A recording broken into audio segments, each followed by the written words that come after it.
What's up, Beta Gang? Welcome into Adapt Central, your home for everything blockchain and crypto. Hopefully, you guys can hear me.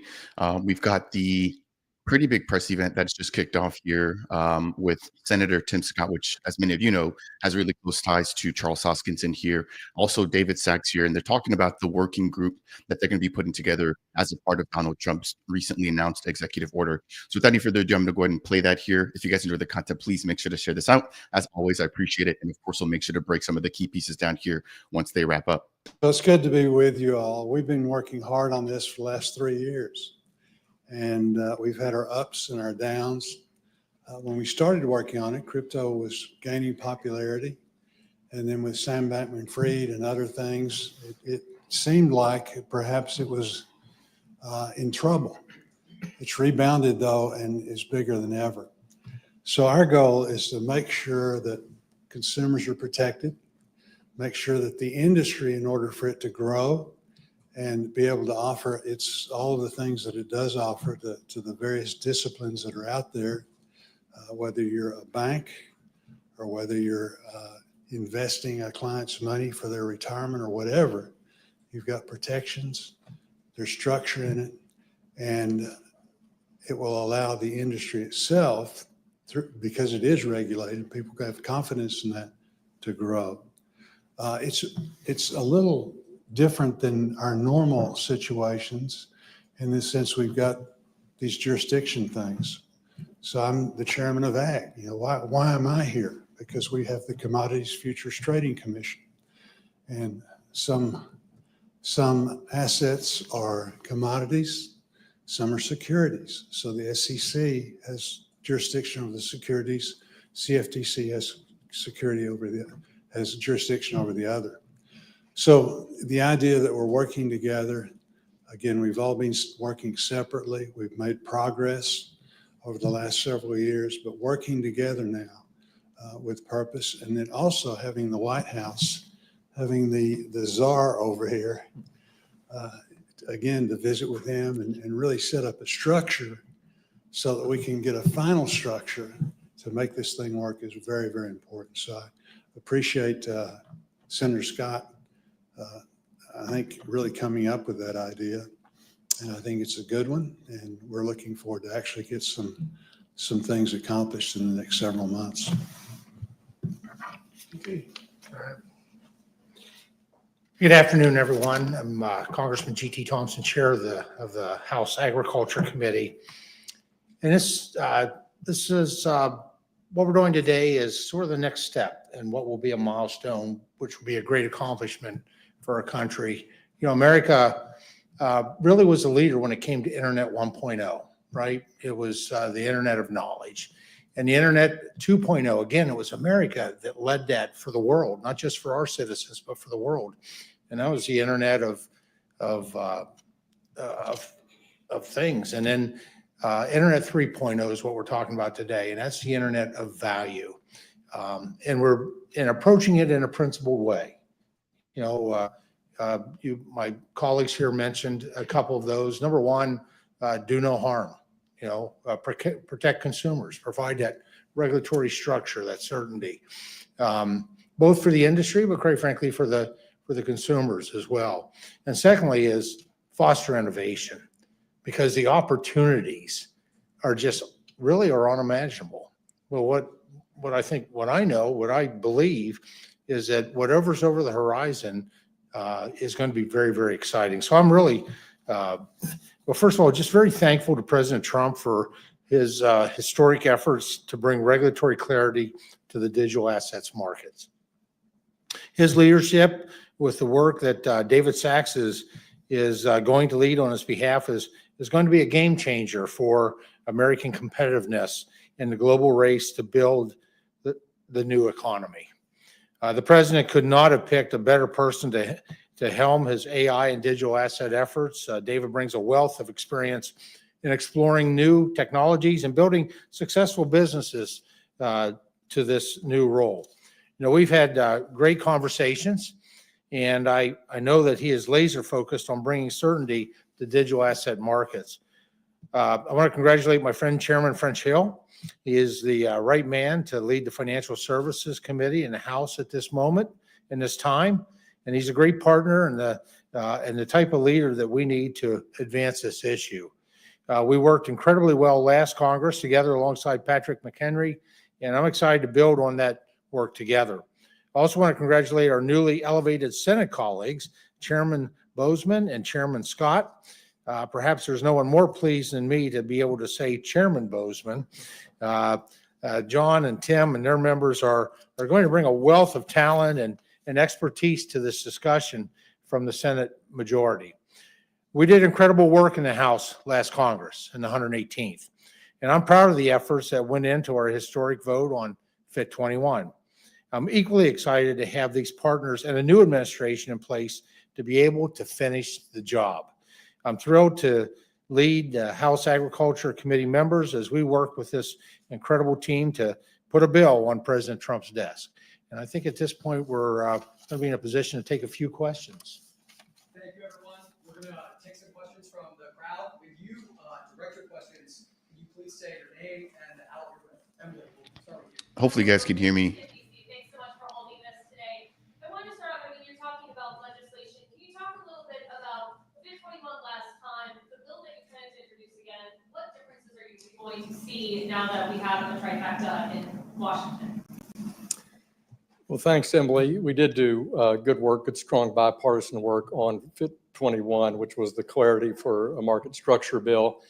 That bill, I think, had the basics for the exact bill that we'll propose to introduce again in the 119th Congress. There may be some modest changes, but it had bipartisan support. We did a lot of work in our markup and in the floor preparation for it in both the Ag Committee under Dusty Johnson leadership and G.T. Thompson's leadership, and in House Financial Services. So on the regulatory framework bill, that'll be the approach that the House takes. On stable coins, I think you'll see us have a bill that's very similar to the approach that's been taken in the Senate. Recently, Senator Hagerty's introduced legislation. That bill was closer to the original proposal that Patrick McHenry put in place early in the 118th Congress, and I think you'll see the House expose a draft for stable coins that would be similar to the approach taken by Senator Hagerty. But let me ask GT or to comment or Tim. So I established this year a digital asset subcommittee so that we could take a deep dive into market structure as well as stable coins. Good news is stable coins led by Bill Hagerty on the Senate side out already today. We've seen Cynthia Lummis as a co-sponsor. Market structure is a place where you have left and right leaning in. We have members from Gillibrand and Lummis working together in the past, now working together in the future, coming to the table to create the framework for the Senate so that we can harmonize Fit 21, the parts that we see as a path forward to a signature into law. So the good news is, from my perspective, having the digital asset subcommittee really working on the market structure at the same time, simultaneously having Bill Hagerty lead the conversation on stable coins, having that bill out for us to take a look at, and there will be an amendment process. Will be a part of that for us, and then hopefully very quickly we'll see the House. They're working on it as well, so we'll have a legislation that's able to go to the president's desk. Let me just say I'm very proud of the work that we did in 118th with Fit 21, and that was done in. You heard others talk about, we had Republicans and Democrats, certainly in committee and on the House floor, a significant vote that we achieved. But I like to say we achieved that in a tripartisan way. We worked in bringing the industry, bringing key stakeholders to the table.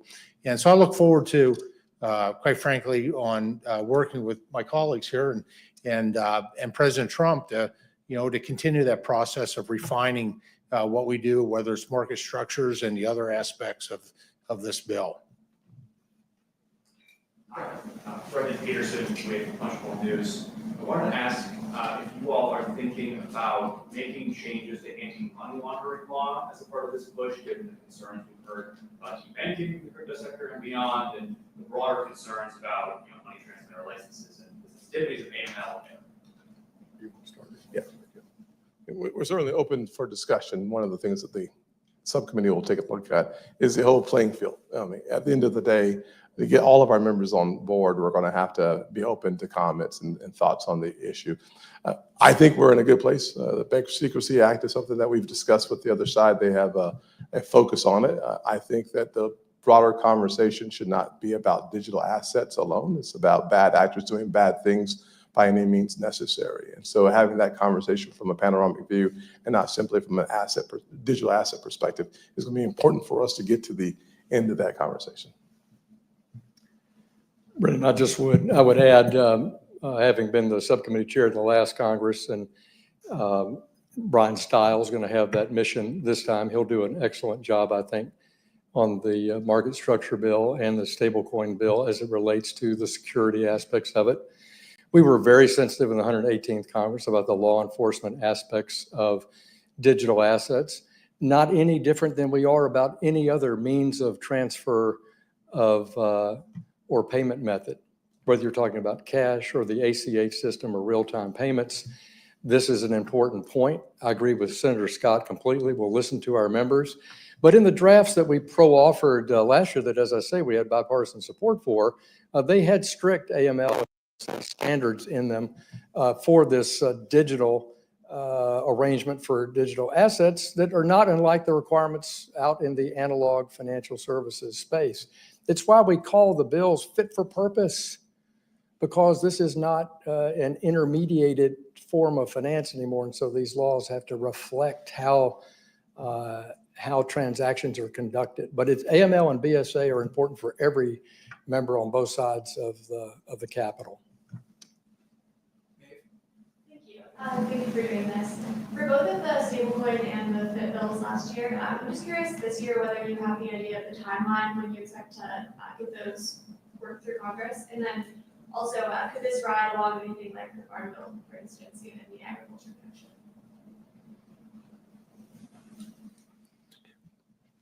Well, we have to work on getting the Farm Bill. And we're going to do that.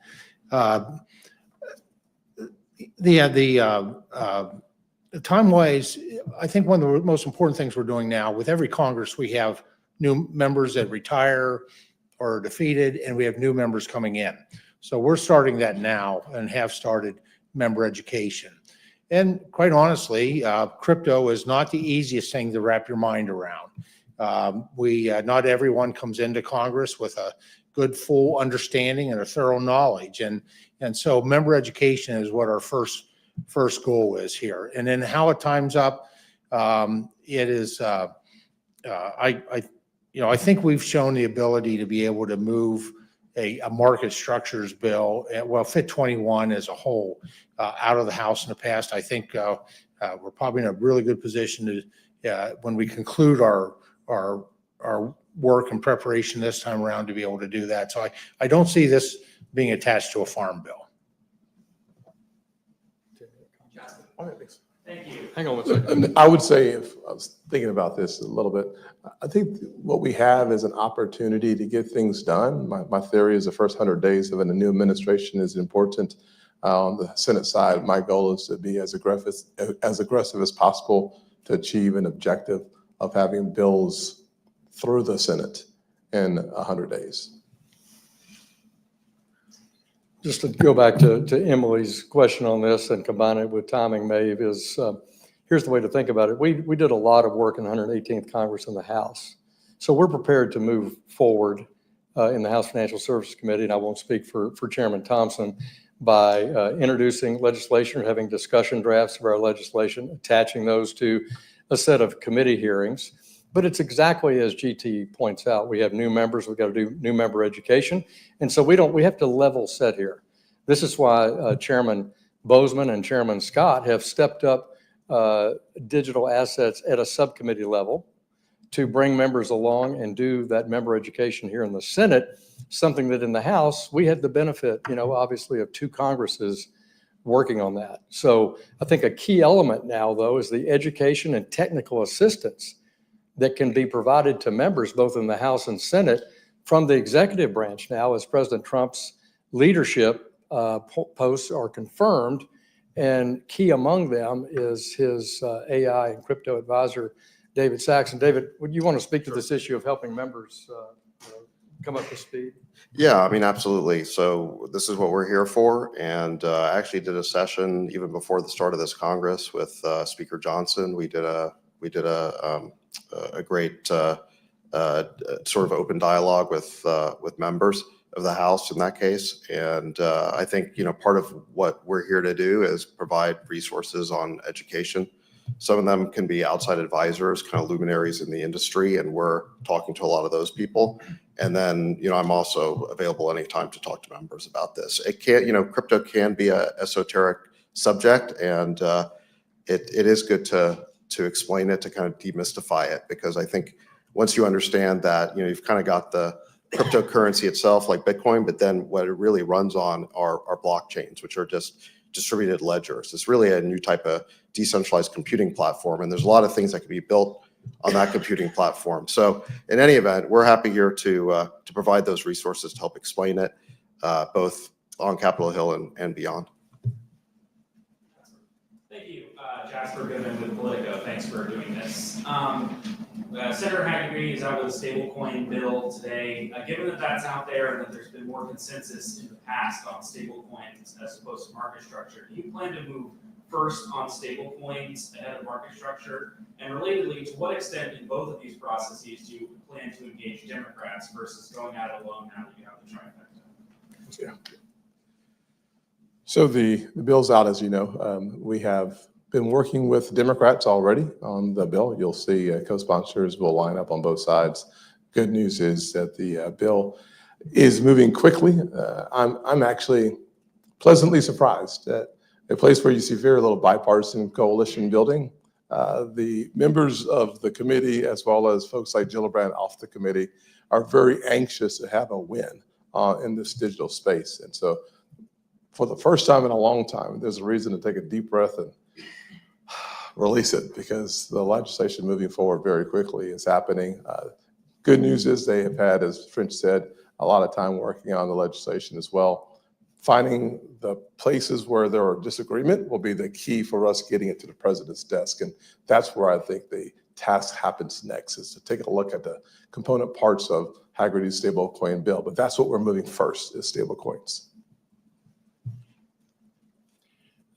In the House, and I'll speak for the Financial Services Committee and then yield to my friend GT, we're proposing that we'll essentially move the stable coins and a FIT 21 type structure, as I've now answered that question 2 or 3 times, on a similar track. Meaning we're going to begin that process where we left off in the 118th Congress. And we worked hand in glove diligently with our colleagues on the Democratic side of the aisle in the House.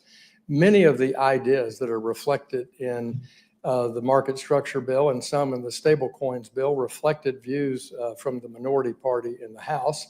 And we'll continue to do that. And you'll see that as we move forward with a set of hearings and the discussion. So I remain committed to trying to make these bills bipartisan success in the House. And certainly we'll cooperate with the senators and try to be a part of any kind of educational effort here on a bipartisan base to support their efforts here in the Senate. GT.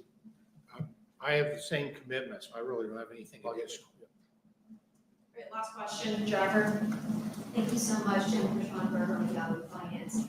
On the campaign trail, the president said he supported the Bitcoin reserve. I'm curious what the plans are for that at this point, and would the Biden administration consider putting crypto into a sovereign wealth fund? After you. So one of the things that the president instructed us to do was to evaluate the idea for a Bitcoin reserve. And so that is one of the things, that's one of the first things we're going to look at as part of the internal working group in the administration. So as soon as we get all that set up, we're still waiting for some cabinet secretaries who are on the working group to get confirmed. So we're still in the very early stages of this. But that's one of the first things we're gonna look at, is the feasibility of a Bitcoin reserve. I think the concept of the sovereign wealth fund is a little separate, and you'd have to talk to Secretary Lutnick, or soon to be Secretary Lutnick, about that. Thank you all very much.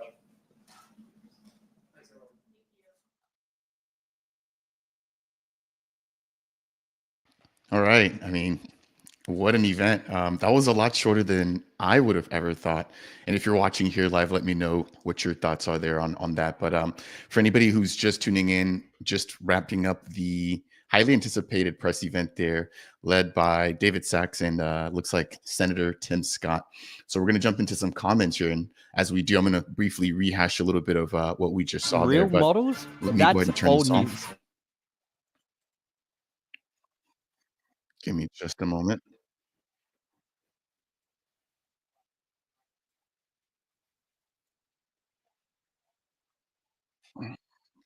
Give me just a moment, guys. I'm closing out a couple of things here. I got some sound playing in my ear.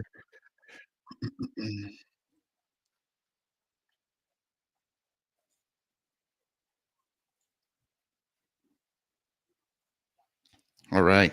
So we've literally just wrapped up the event there, and I'm gonna actually run that back if I can. Let's see.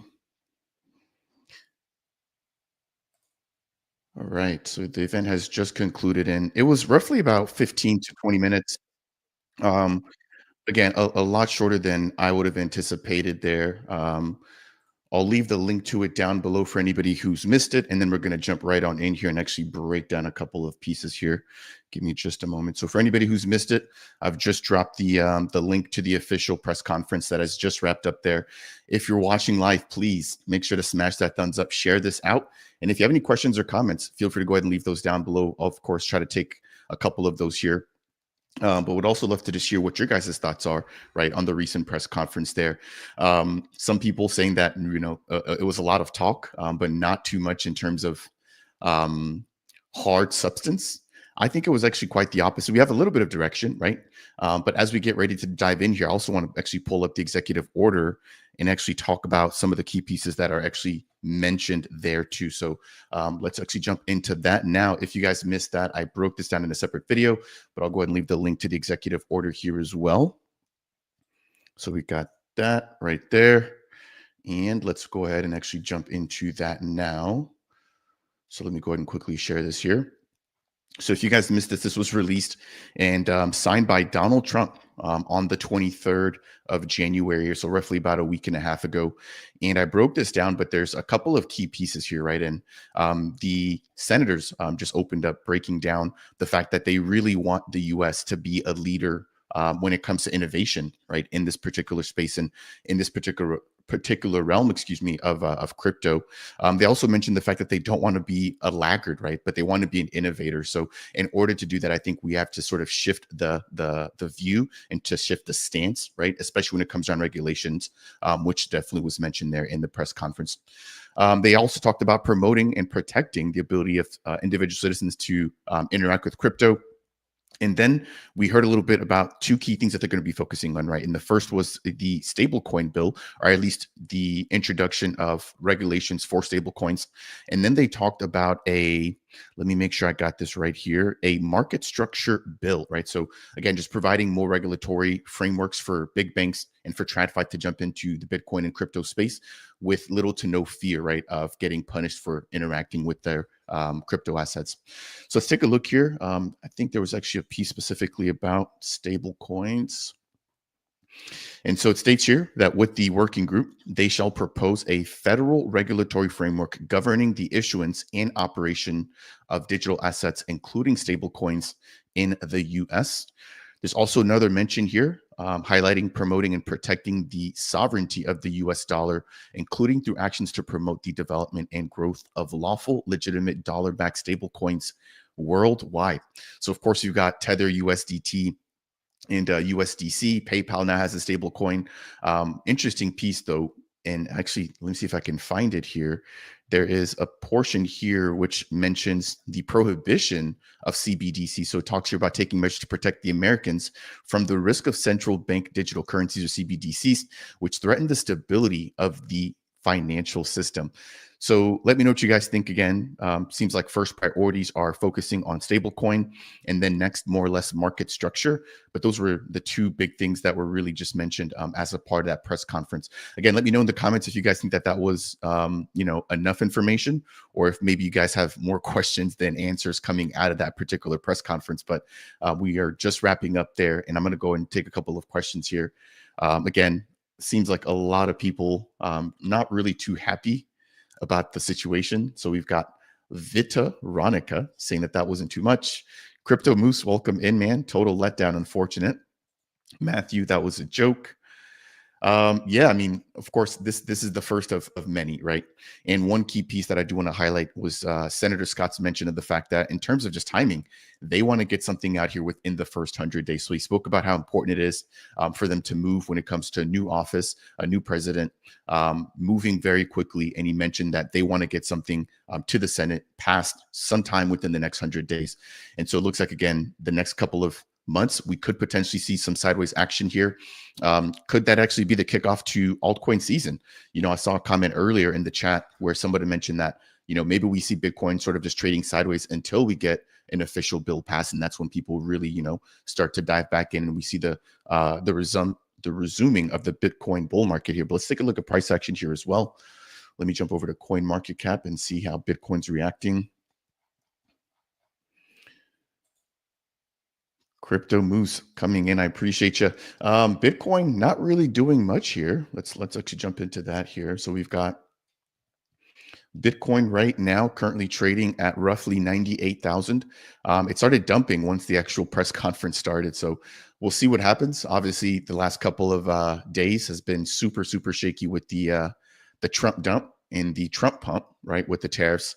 It's crazy how the market just moves. And I've been seeing more and more comments, you know, people really questioning market manipulation and the fact that maybe some of the recent events were just to liquidate, you know, some of the leverage traders. We saw, of course, again, roughly, I want to say $8 to $10 billion liquidated in a matter of 24 hours. And it's like literally as soon as liquidations happened, the next day, Trump announces that he's going to take a pause in the tariffs and Bitcoin skyrockets back up again. So for anybody that's able to buy the dip, you know, congrats. And of course, again, we're just wrapping up the recent Senate meeting, or the Senate hearing, I should say, or press conference, sort of focusing on what their plans are moving forward. So let's jump into a couple of comments here. If you guys have any comments, feel free to leave those down below. Again, I'm going to leave the link to the recent press event for you guys here as well, if you guys want to check that out. But it was roughly about 20 minutes. And I'm going to go ahead and also just jump into a couple of my notes here just as well. We got Nirvana asking about RLUSD, ADA XRP incoming. That's a great question. It seems like a lot of people have been asking more and more about XRP and the fact that they could be integrated as sort of a standard, right? Not just within the USA, but globally. And if that's the case, I mean, I feel like it's going to be a huge price pump, or it's going to potentially bring a huge price pump for XRP. Now, you know, with them and Cardano specifically, Charles has mentioned the fact that he has reached out to the team working on RLUSD. Have we seen anything yet? We have not. We know that the foundation is in the UAE. They're having some talks with Circle there as well, but nothing else more than that, you know, when it comes to ADA and RLUSD. We've got cleaned out. They're doing a good job shaking out the leverage traders. Yeah, exactly. I mean, again, that was by far one of the biggest liquidation events. Cardano dipped from 98 cents in a day of like, or in a span, excuse me, of like 4 days, all the way down to 50 cents. And then when it hit 50 cents, it rebounded straight back up to 80 cents within a couple of hours. So for anybody who was able to pick up the dip, congrats. A lot of people I know were definitely scared of that there. We've got a question about ADA price. Let's see here. ADA down back to 74 cents. Let me share my screen. So we've got ADA right now currently standing at 74 cents. I mean, looking at the charts here and looking at prior resistance and support levels, this was the wick back down to that key support level around that 60 cent range. And we're now sort of teeter-tottering, between 60 cents and 80 cents. If we're able to, I think, reclaim above 80 cents, it's going to look a lot more bullish. But again, maybe nothing, you know, happens until we get some of these bills that were just talked about signed here and passed through the Senate. Dog. I know Crypto Capital Venture likes his dog. I am not an owner of dog just yet, but definitely something I need to take a look at there when it comes to native assets there on Bitcoin. Blockjock, stable pairs on the horizon. Cardano will be much better off when it comes to fiat-backed stable coins, or to fiat pairs getting ready. Yeah. I mean, I want to say USDM is by far one of the biggest ones that I've seen with stable swaps, especially on MintSwap. I also see JED being included in a lot of those as well. Let's see here. Invest in Snek, Snek gang all the way. Thomas, thank you there for the super chat. I definitely do appreciate it. Let's maybe just jump back here and talk a little bit more about some of the key pieces that came out of the press event. So as I mentioned earlier, they talked about, the U.S. being an innovator here, not necessarily lagging. Another key piece that they mentioned was bank protections, right? So making sure that banks are able to jump into the space without necessarily risking a lot of their assets and, getting in trouble when it comes to investing in crypto. And so again, I think as we are able to start to see more clarity around that, we're really going to start to see a lot of liquidity coming in. Of course, as we all know, that's where the liquidity lies, is with the banks. And so if they're comfortable and if people are able to get rules and regulations out, to protect them, I think that could potentially be a huge trigger here for altcoin season. They talked about putting together a digital asset subcommittee, again, led by Senator Scott. And then they talked about the fact that they would not be making too many changes when it comes to AML laws, anti-money laundering laws. But Senator Scott did mention that he is open to discuss that particular aspect there again with their crypto working group. Another piece that they really highlighted too was their focus on member education, right? So obviously these gentlemen have been picked by hand, right, by Donald Trump. And their job is to sort of be the leaders, right, and the initial voice when it comes to digital assets and how those are managed within the USA.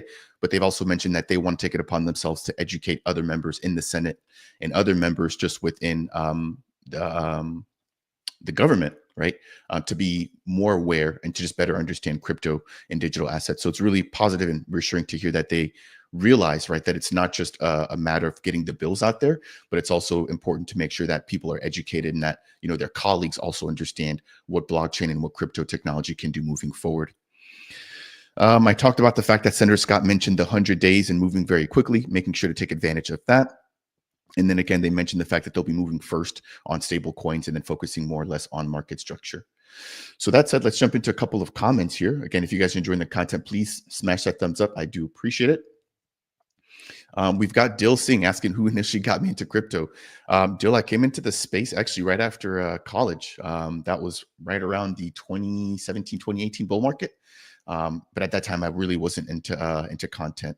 And so I sort of stuck around and then ended up making my way back in 2021. Is BTC going to dump? BTC has not really been dumping. It is down 3% on the day. It hit a high of roughly around $101,000 yesterday. So I would say, it's pretty minor, nothing too crazy to panic about. Cleaned out. I agree. I hate this market swing stuff. That's part of the market, right? It's a transfer of money from the impatient to the patient. We've got Juan Cruz, the Four Stooges. Somebody called this guy who's speaking right there, Goldfinger, pretty funny. French Hill's pretty savvy. Don't underestimate what our politicians can do for us. Yeah. Again, this is, I think, a time for them to stand up and for them to really, really demonstrate their knowledge. And as they do that, I think the American people, right, will begin to have more trust for them, especially as they come out with some of these bills here. It sounds like so far everybody, is on board. It seems like they're a very cohesive team, but only time will tell. Charles's live stream today was interesting. Interesting. Yeah. So hopefully I'm pronouncing this correctly. I'm not sure if it's Vion or Villian. But either way, yeah, I just actually caught that live stream. He went live right around the time that this press event went live as well, where he's focusing more or less on Elon Musk and, sort of what Elon's brought to the space. But I made a video yesterday, highlighting the fact that whatever he's going to be doing is going to be pretty big. The NDA sounds like it could potentially be with Elon and SpaceX. They released an article not too long ago about a billionaire doing a spacewalk or a moonwalk. And so that could be Charles. Of course, we know that he's very wealthy. But again, we're going to have to wait and see exactly when that takes place. But it should be sometime this month. So January flew pretty quickly. Hopefully, it's not too much longer till we hear a little bit more about that NDA from Charles. Who do I think Iagon has partnered with? That's a good one. They've partnered with a couple of 500 companies here, Fortune 500 companies here. But I don't have anything that comes to mind. I may have to reach out to Navji to see if I can get him on for an interview to see if I can get more information about that. But I definitely realized that Iagon doesn't cut corners. They've only worked with the best so far. John Davies asking, in your opinion, who are the crypto voices that politician ought to be listening to? First and foremost, Charles Hoskinson, I think that goes without saying. Charles is on a whole nother dimension. I've got a viewer here. His name is John, who says, in the world of checkers, Charles is playing chess, and he really is. Charles is very far ahead. He's got very good connections, and he's now in wolf mode, right? So he's a little bit more calm. He's not as erratic as he was before he took his little break. And so I think Charles has been here. He's been with the community, obviously with the Cardano community, but not even just that, right? He's also made sure to speak up, and he's been at a couple of these Senate hearings or government conferences, right, to really just speak on the behalf of the entire crypto industry. So again, he's shown that he's extremely selfless, and that obviously he understands the technology here very well, and he's got the right intentions, right? He's not here talking about price. He's not here, trying to benefit himself. He's here to really uplift the entire space. So I think that that's definitely one person. Someone like Vitalik as well could be key. Obviously, Vitalik isn't as vocal. He's not as public. And so, of course, he'd have to break out of his shell a little bit there. But yeah, I think just speaking with people that have been in this space, not necessarily just the investors, but the inventors, right? I think there's a key difference there. People like Michael Saylor, yeah, they're investing, right? But they weren't really here before the price action and before people just really saw this as an opportunity to become financially free. Joe Davidson asking about Nuvola. Solid project here within the Cardano ecosystem. By far, I think one of the biggest, if not the biggest, DePIN aggregator. I've had Raul here on the channel, very good relationship with him, and they continue to build. So I'm excited to see exactly what comes out of their Vola network and exactly that's able to, push their brand even further. And of course, bring outsiders into the Cardano ecosystem there as well. We've got Kylie Dance asking about any good news from this. Yeah, so Kylie, if you've missed it, a brief recap here. They've talked about, making sure to try to get something done here within the next 100 days. Their key focus here within the crypto working group is to focus on stable coins and then next on market structure moving forward. So all in all, it was a 15 to 20 minute press conference, just a couple of minutes from each of the key senators. But again, it seems very promising. We'll have to see exactly what comes next. But again, just breaking down some of the key pieces here within the Trump executive order, it does seem like stable coins is a key piece of that. And then they were also asked about the Bitcoin reserves, right? Where they said that they're going to be evaluating how feasible that's going to be, right? So they're open to it. Obviously, it's still very early. We're going to have to wait a little bit more time to see exactly what happens. But they are open to potentially setting up some sort of strategic reserves here in Bitcoin, which of course translate to a massive price pump here for anybody holding BTC. Let's see here. We're going to dive back into questions here in just a moment. I want to just take a closer look here, see if there's anything else that I may have missed. And while I'm doing that, if you guys again appreciate the content, please share this out. I definitely do appreciate that. Let's see here. I want to just search for something.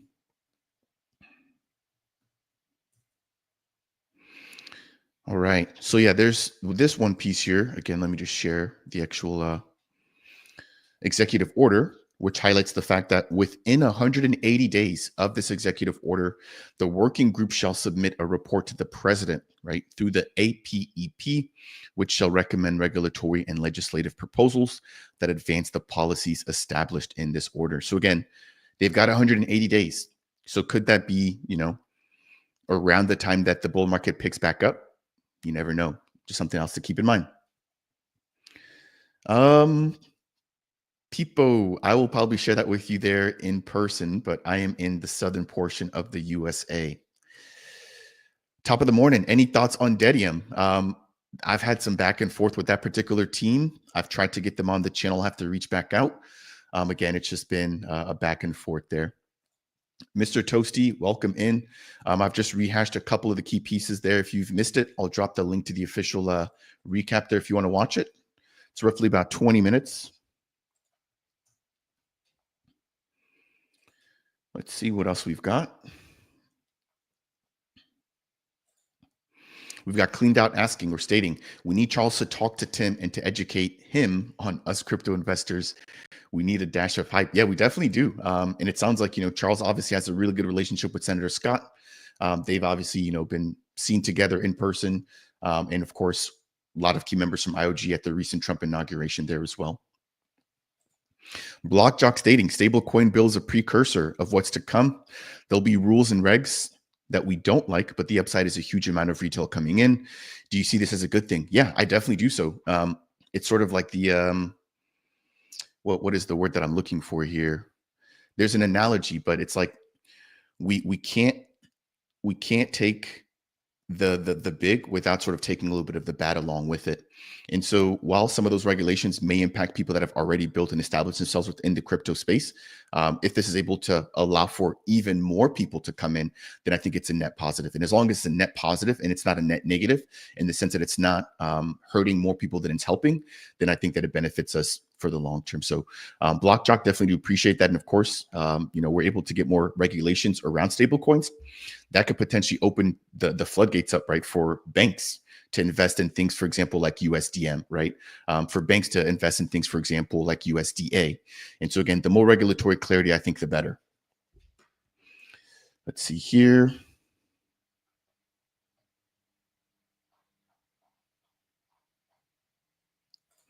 Bitcoin at support. Let's jump back into the charts here very quickly. I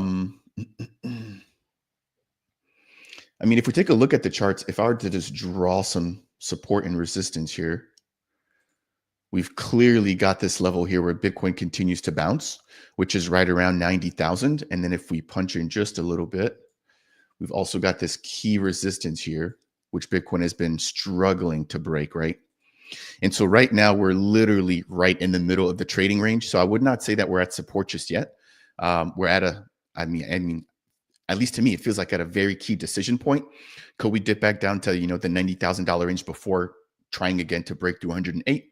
Definitely possibility, but again, the fact that news is able to swing the markets like it has in the last 2 or 3 days has been mind blowing to me, right? Trump announces the tariffs, market dumps, altcoins, do minus 30%.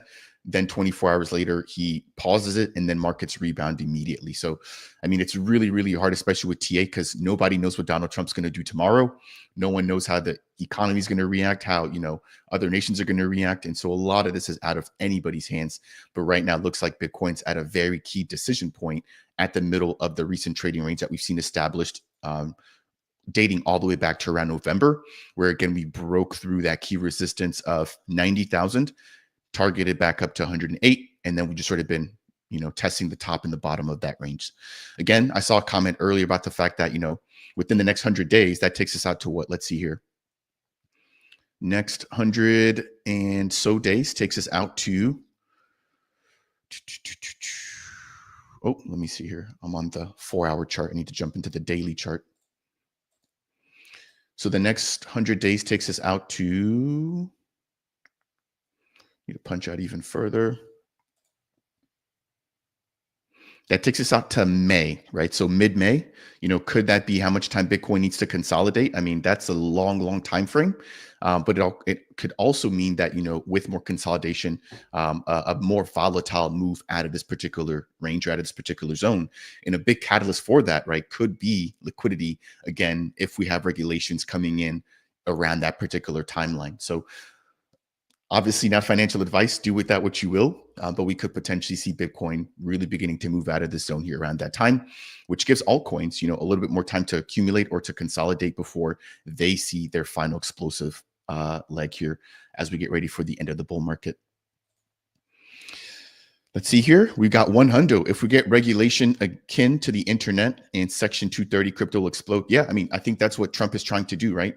At the very beginning of the press event, they mentioned that the fact that they want the U.S. to be the land of innovation and a key leader when it comes to Bitcoin and crypto technology. And they mentioned that they don't want to be lagging, that they want to be the innovator right at the very front of the space.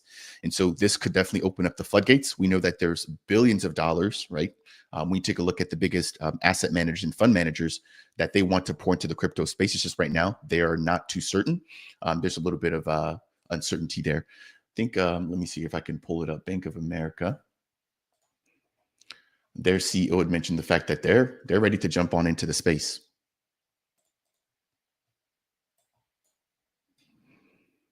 There we go. So this came in from Bank of America and their CEO, where he said that the U.S. banking industry is ready to embrace crypto and to use crypto for payments, right? If regulators will allow it. And if the rules make this easy, that, you're going to find that the banking system will come in hard on the transactional side of things. So 100, I think that this potentially hits exactly what you've mentioned, right? Regulations means liquidity. I think that could be definitely the key piece there that we need to trigger the next leg of the bull market. PC, welcome in. I appreciate you tuning in here. Longtime support of the channel. Do you have a pie price prediction for MinSwap? I don't do price predictions, but I will say this, just generally speaking, the MinSwap team has been a key innovator here in the space. I have no doubts that they'll continue to innovate here in the space moving forward. And as liquidity comes into Cardano, right, take a look at, for example, platforms like Dex Hunter. They wrap a lot of their traffic into the MinSwap DEX. And so I think that they're here to stay. It's crazy that they started off as a catalyst proposal, but they've worked their way up to the #1 DEX in the ecosystem. And so hopefully you can read between the lines there. I'm a supporter of what they're doing. They listen to their community. They listen to them through their governance platform. So again, they're very, very in tune with what their community wants, which I think is a key piece. Not only having a strong community, listening to them, and then also having a product that people actually want and use. And so they really check off all three of the boxes there for me, PC. BOA is a longtime partner of Ripple. Again, I mentioned this earlier. That was another piece, right? People continuously talking about the fact that XRP could be used for this new banking standard moving forward, and the fact that they could be integrated in basically all the different continents or all the different countries around the globe sometime in 2025. And so I'm gonna have to dig around a little bit more to see exactly what I can find about that. But if that's the case, I mean, XRP is going to be going to, new all-time highs, potentially breaking above $10 there, currently trading at roughly around $3. And what's crazy is a year ago, so much FUD about XRP, right? Nobody giving it a chance of day. People talking about XRP being a stable coin, which is very similar to what people say about Cardano, right? Being a stable coin until the price moves 300%. And then people are wondering, am I too late? Did I miss the pump, etc.? And so seeing that with XRP, as soon as their legal troubles were over, what did we see? XRP going from 50 cents to $3, right? That was a massive move. I mean, let me see if I can pull up the chart here on CoinMarketCap. But that was by far one of the biggest moves that we've seen here within the crypto space. XRP going crazy, crazy, crazy. And so again, once we get regulatory clarity for Bitcoin and big banks, could that also have a very similar effect? I definitely think so. Let me know what you guys think down there in the comment section. So let me pull this up here. This is XRP on the charts. I mean, look at that. This is the weekly chart. So this is an extremely, extremely long time period here. This is the top of the previous bull market in 2021. Traded sideways for roughly 12 or 1,300 days. I mean, if we just take a look at the price action here at the 30 to 50 cent range, nearly 900 days. So almost 3 years of consolidation. And in a matter of 2 months, we saw this huge green rocket here going from roughly 56 cents all the way up to $3.30. About 500% in a matter of 2 months. And so again, that's the importance of staying invested and to pay attention here in the crypto space. You never know what you're going to get. This was a clear example. Of course, Cardano hasn't made that big of a move, but maybe once we see regulation and regulatory clarity, we get a very similar price swing in Bitcoin, which then unlocks and triggers altcoins there as well. Let's see here. We've got Faisal coming in here. I remember a few weeks ago, Charles said not to expect positive policies around crypto early on post-election. It could take a couple of months to assemble the board, etc., which gives us time to buy. Yeah, that's what I mentioned earlier. Maybe crypto doesn't pump again until we finally get, something actually passed through the Senate and actually signed by Donald Trump after the working group has their 180 days or their 100 or so days to finally do their research and actually put something together in terms of a crypto report for Donald Trump. MMS asking when Cardano ETF, hopefully soon. We've seen, I want to say it was Toodle Capital. Let me see if I can actually pull it up here. Toodle Capital ETF, and these guys apply for a handful of ETFs actually. So let me share this tab here again. If you guys appreciate the content, please, I'm doing my best here. Smash that thumbs up, share this out. I can't thank you all enough. We've got a collective of 800 viewers tuned in here. I really do appreciate it. MMS, if you missed this was about maybe a week or so ago. We have Toodle Capital who mentioned that they're putting in request for the following leverage ETF. So basically a first of its kind. We've got mentions here of XRP. Again, people finally, giving them well-deserved attention. Solana, Trump, or the Trump meme coin, Litecoin, Melania, Bonk, BNP, Cardano, Chainlink, and Polkadot. And so the fact that Cardano's here, people definitely realize and people understand, right? When crypto moves, Cardano is by far one of the fastest moving assets. And to see it listed here, I think just proves that. Now, of course, the credibility of Tudor Capital, the fact that they're actually putting in a request for a Trump ETF, which is, the meme coin that just launched a week ago, is relatively questionable. Same thing with Melania. Let's actually take a look at the Trump token here as well to see how that's been doing following the recent press event. Let's see here. I'm logged into Deck Screen. Give me just a second, you guys. So we've got the Trump token actually down. I mean, let me know what you guys think about this here, right? You would think that this would potentially be pumping after this recent event, but it is doing the exact opposite, consolidating. So it is down from the highs, 77%. Again, let me know what you guys think. Jibopi, thank you. I appreciate you tuning in here. Rob from Cornucopias, welcome in, my friend. Appreciate you tuning in here. BJ, Ada Gang, appreciate y'all. Let's see here. We've got Mike Hates Scammers. Appreciate you always showing up and showing the channel some love here, Mike. Sorry if this was already discussed. I'm late to the party. When will RLUSD be on Cardano? We did discuss this earlier. Charles did mention the fact that he does have some calls lined up with the RLUSD team, but this has not materialized into anything just yet. Let's see here. So this was his last tweet on this particular topic. Let me pull this back up. I do apologize there. He talked about stable coins in making Cardano Peninsula again. He talked about integrations with Chainlink. JJ Styler, his right-hand man, obviously doubled down on that, making sure to highlight some of the recent conversations and meetings with key officials at the recent Trump inauguration. And then, of course, we got here at the very end the mention of stable coins. He did mention that he's got a phone call, or at least meetings lined up with the RLUSD team. But again, we haven't heard much since that piece of news. Melania coin is better. I'll let you invest in Melania coin, but let's see how that's doing too. Melania. So Melania coin is not doing any better than Trump coin, but it has pumped in the last 24 hours. So let me share that here on the screen. Taking a look at that here, Melania. I mean, that's a massive drop. So Trump is down 77 from the top. Melania down 87% from the top. So Huey, let me know, did you buy the top? If so, I'm not sure how your portfolio is looking, but tough day there for the Trump meme coins. We've got Vinkit. Hey, I'm from India. Can you please update on WorldCoin?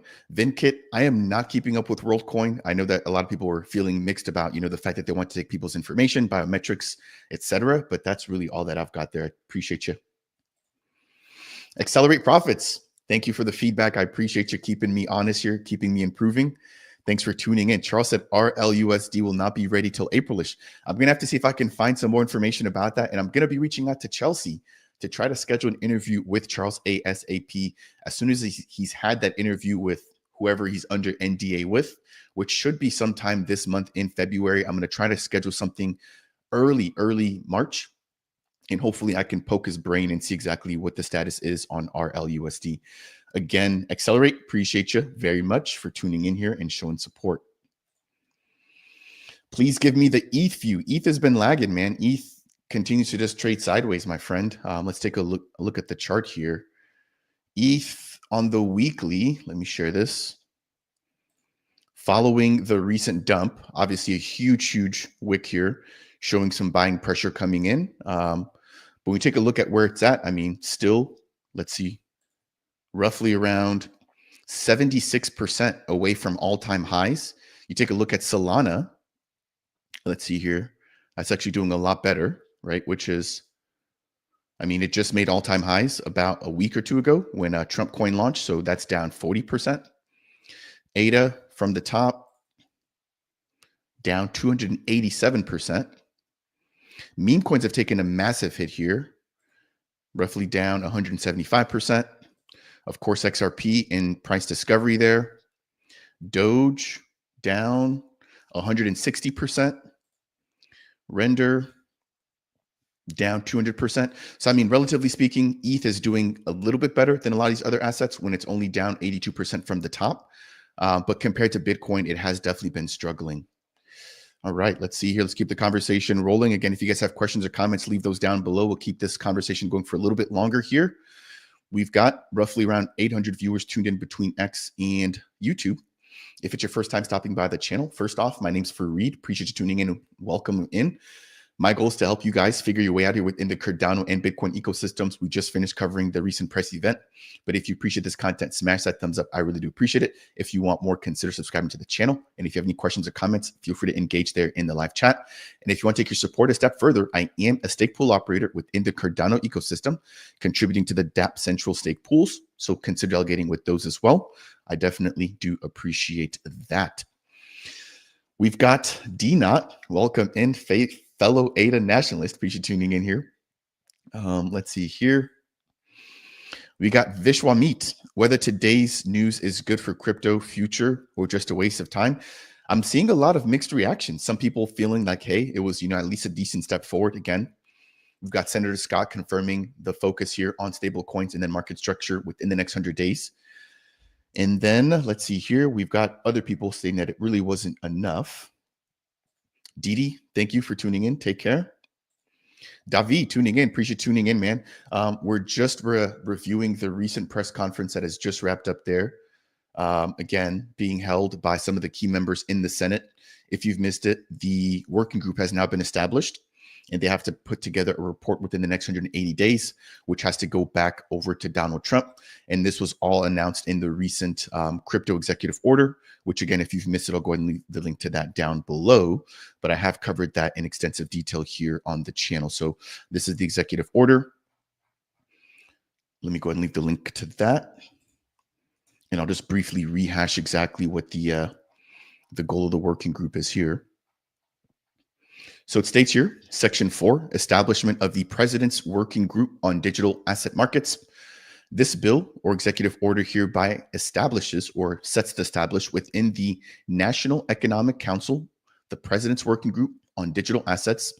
And the group is essentially to be chaired by a special advisor for AI and crypto.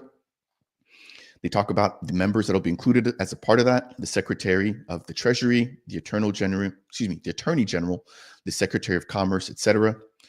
And then I want to scroll down here. There's a key piece that I want to highlight. There's the mention of the 180 days that they have in order to get a report back over to Donald Trump. The working group shall propose a federal regulatory framework, which they've highlighted. And then again, we've talked, or they were asked about the evaluation of a digital asset stockpile, which they said that they're going to be working to see exactly how feasible that is. We've got Raf saying thank you. I appreciate you very much. Thank you for joining the DApp Central or the ADA gang. That means a lot here. And I appreciate you considering delegating with the stake pool. Thanks for the post. Do you have any reliable links on how to stake our ADA? Yeah, Frank, we can maybe do that very quickly here. I'll show you guys how to stake or delegate your ADA using the DApp Central stake pool. So it's a pretty simple process. I'll leave the link to Pool PM. This is the first place you want to go to.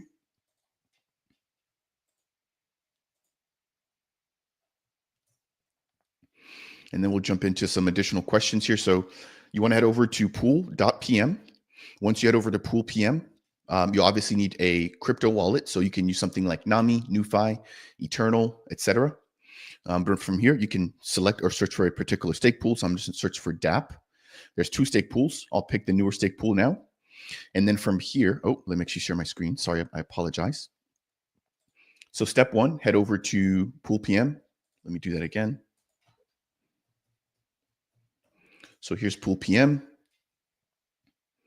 From here, click on this magnifying glass icon. You can type in the stake pool ticker. Mine is DAPP.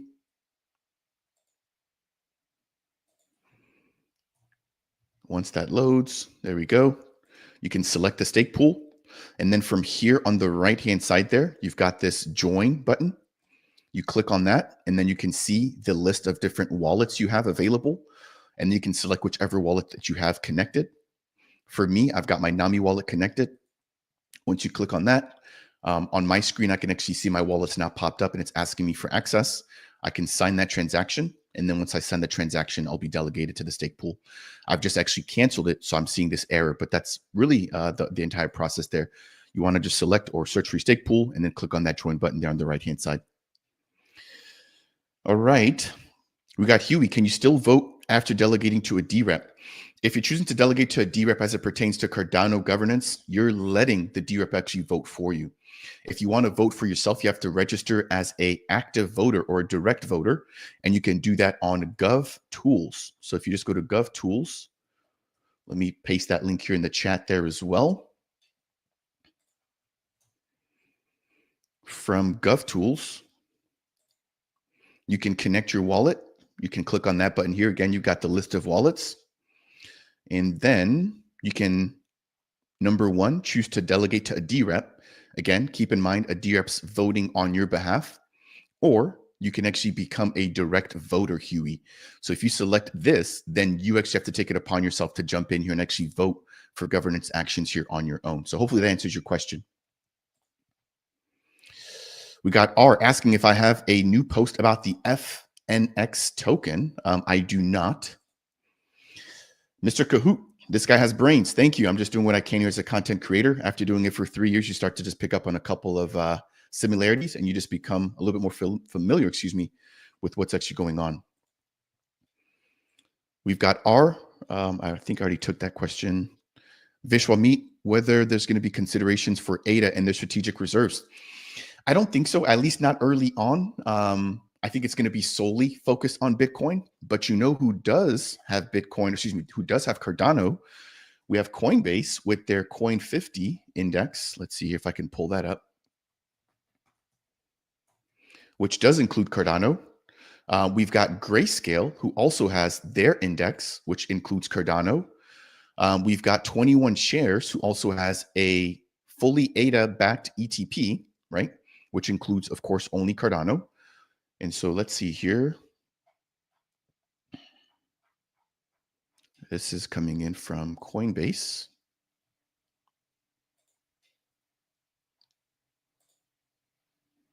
We can actually track their Coin 50 index, which is here. And to date, I mean, it's up for the year or over the last year, 92%, not too bad. And let's see there.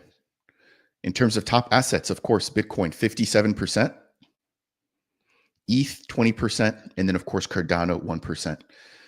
So while it might not be, in the US-based treasury, it is here and recognized by one of the biggest indexes or one of the biggest exchanges, which is Coinbase.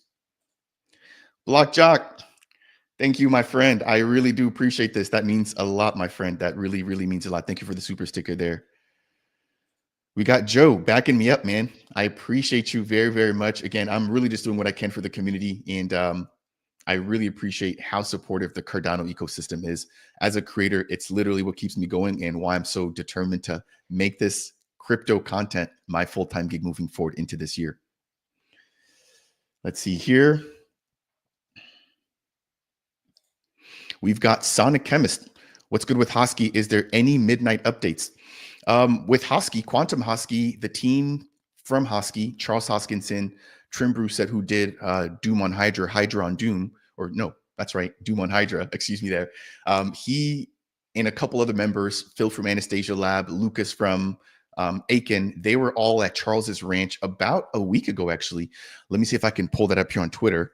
That was really interesting. They were whiteboarding a lot of content for Quantum Hosky, which if you've missed that piece, that's supposed to be a game which leverages the Hosky token. So let me actually pull up Charles's Twitter here. But that could be bullish for trading volume for Hosky, of course, not financial advice. Let me see if I can find that tweet here. Give me just a second. So here it is. Let me share my screen again. So this was them whiteboarding at the recent event. And what's interesting is if you actually punch in here on that image, let me open this up in another tab. I don't know if you guys can see that there, but there is the mention of meme coins, right, which will be included in the Quantum Hosky game. And then there's the mention of Trump's meme coin, So I guess we'll see exactly what happens.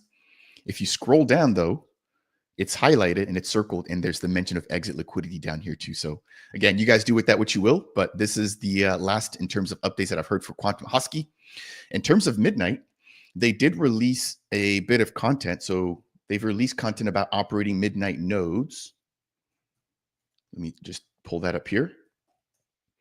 And so if you are a stake pool operator, you can now become a Midnight block producer on their testnet.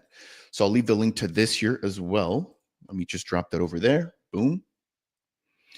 And I'm going to pull this up here on the screen. So Sonic, if you've missed this, you can now become a block producer. Again, this is primarily for Cardano stake pool operators, which already have a lot of the key infrastructure that the Midnight partner chain framework is going to use.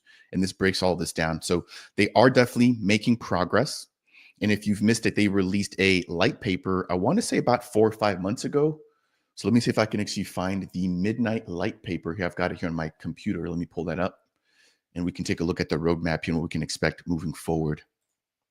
Again, guys, if you guys have questions, please leave them in the live chat there. I will be jumping into those. I'll take a couple more here before we wrap up today's stream. And while you guys are dropping those comments down there, I'm going to pull up the Midnight roadmap to see exactly where we stand. All right, let's take a look at the roadmap here. So we've got the DevNet. That's all been completed. We've got the testnet, which includes adding hard fork capabilities, which we know Cardano does an extremely good job of. We've got the addition for unshielded token support. We've also got some ZK proof upgrades. And then we've got the mention of mainnet and then beyond. So I think right now we're in this testnet phase here, right? And moving forward, hopefully sometime this year, we'll get some more content about the mainnet launch. Charles has been adamant about his focus here for partner chains. If you've missed it, IOG just released their own roadmap here as well. Let's take a look at that. And there's a lot of mentions about the partner chain framework. So we've got here the IOG roadmap instead, where if I scroll down, we've got mentions there, right there, of partner chains. So I think there's an explicit mention of Midnight, actually. Let me jump back to the very top there. Right there, boom. So it states here, privacy through Midnight. Again, it breaks down. Midnight will be partnered or at least secured by the Cardano SPOs. Talks about the dual token model.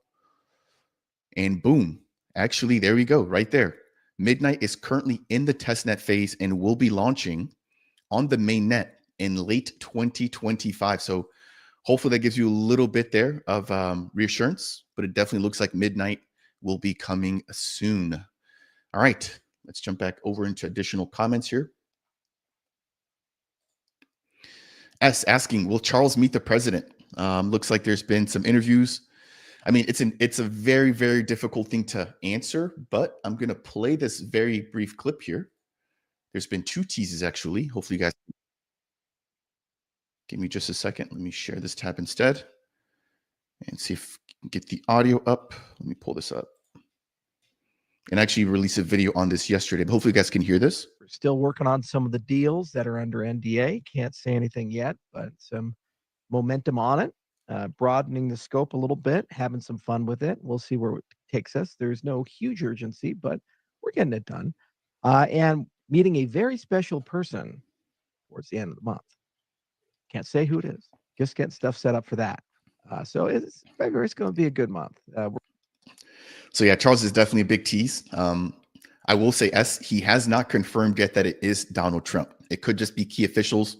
You know, maybe he's meeting Senator Scott, David Sachs, the people that were just at the recent crypto press event. He has not confirmed that it's Trump. But then there's actually a second clip that I want to play here as well. And then we're going to take a couple more comments. This is a pretty brief clip here. Shout out to Crypto Crow. This is on his channel. If you guys want to find out more about that, I'll leave the link to that down below. Give me just a second to pull up the clip here. I will say this. I said publicly, I will never take a meeting just for a photo op. If I'm going to meet with somebody, it's because the meeting, the circumstances, the environment, all of these things are appropriately set up where we actually get some work done and we can have a real conversation. It's why I didn't attend the inauguration. You know, yeah, all these guys that go to the inauguration, they're wearing their their tuxedos, and they got like Mike Tyson and Jake Paul together giving each other piggyback rides. It's a hell of a lot of fun. And I sent 10 people. JJ went and other people went, and they got the photos and they had their fun, and they got to, get to meet people, and that's good. But if you're going to meet with like a big guy, like the president or Elon Musk or the vice president or, a treasury secretary, whatever it is, it's not okay to meet for 2 minutes, shake a hand, take a picture, move on. Right. Got to have dinner with them. Got to sit down for an hour or two. Got to have a real conversation. And there has to be a dialogue there where they actually care about what you think and that. So I've been very strategic about some of these meetings, and I let everybody do their photo ops and move their way through. But now the honeymoon is over and the work is starting to be done. Tomorrow, David's gonna go and have his press conference, and he's got a lot to say, and people are going to be blown away by it. He's gonna go and get it done. And Bo is not too far behind him. He is a fired up guy. He's an awesome guy. He's got that North Carolina spirit. So they're going to start moving hard. And the president deeply cares about this issue. He promised us that cryptocurrencies were going to be a first class citizen, and that America is going to be the best place to found, fund, and run, which means he's personally involved in the decision making in the meetings. To have the president of the United States personally involved in these things, texting people, talking to people, that's a big fucking deal. And that means it gets done quickly. So we're starting to get those gears turned on, and we're starting to get these things done. January was the wash because everybody's just so focused on the inauguration and all the fights. I mean, even if you want to take crypto seriously, you got to get your crew. And right now, his crew's being held up in the Senate. It's waiting on Tulsi and RFK and all these other people. Just barely got Hegseth in. It's tough. But once that crew's in, then you're ready to go. You got your heist movie. You're like, you son of a bitch, I'm in. Let's get it done. So he's almost through that. And once he's on the other side of that, towards the end of the month and coming months, I think you'll see that the Trump administration is going to really start moving quickly, including getting legislation passed. And the wheels are already starting to turn there because people have been activated, to do these types of things. So, we as an ecosystem, because we're in the top 10, we have a role, as does XRP and as does the Bitcoin ecosystem and the Ethereum ecosystem. And the rivalries and the grievances, they've been set aside. And now we're in a different world. And now we're operating on a level of, let's get this fixed.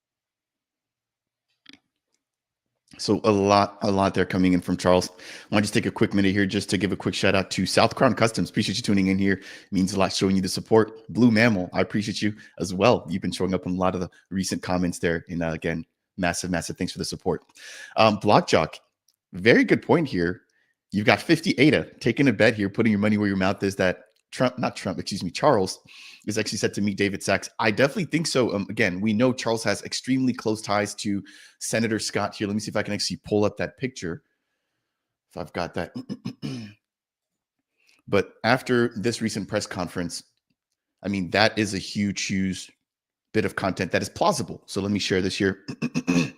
This was at a dinner. Again, we've got JJ Seiler, Chief of Staff for IOG, Charles Hoskinson, of course, needs no introduction.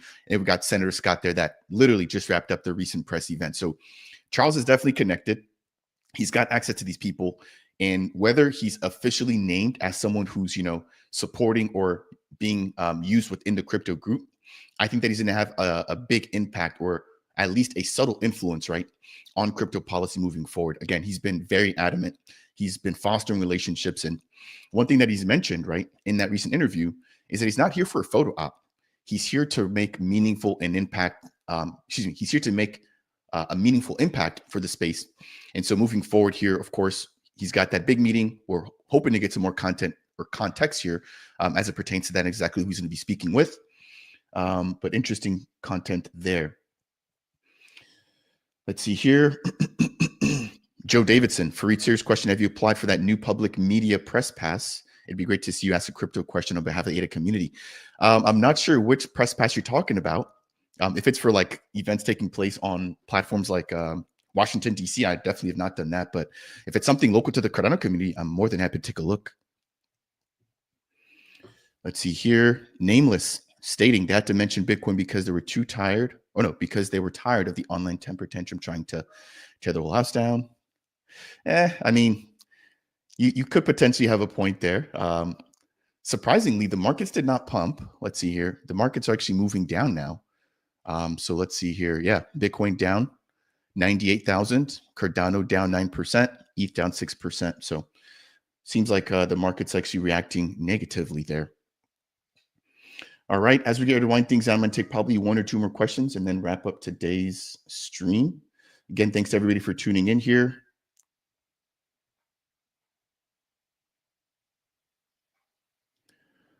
Let's see. Wraith Main, will ADA holders on Ledger be eligible for the midnight airdrop? Not sure if this has been announced.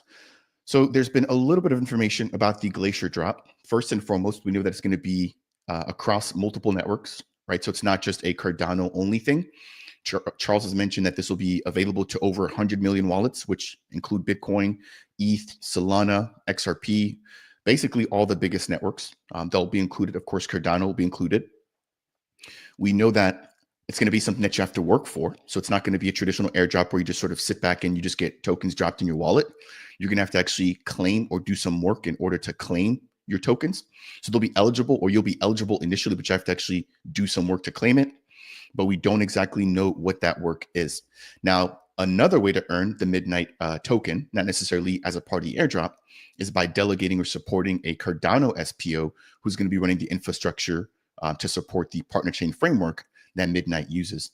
So there's 2 ways to get involved, right? Either through the airdrop, which is probably going to be the easiest way, but also probably the way that rewards you the least because it's going to be available to so many people. Or you can potentially delegate to an SPO who's going to be operating a Midnight node, which I highlighted earlier is now available on the testnet.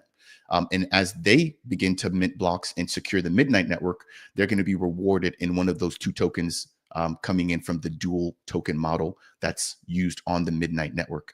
And so again, there's 2 ways to earn the token there. So hopefully that again answers your question. Let's see here. Mike, thank you as well. I appreciate you. I'm again just doing my best here, trying to run here with the flow. I'm going to try to just do some more general content moving forward, right? So obviously Cardano will still be the heart of the channel, but things, for example, like this press event, just worrying a little bit more about the macro, focusing on Bitcoin. I think it's really good to just keep myself sharp, but then also be able to compare what I see in Cardano to what's going on in the broader crypto space.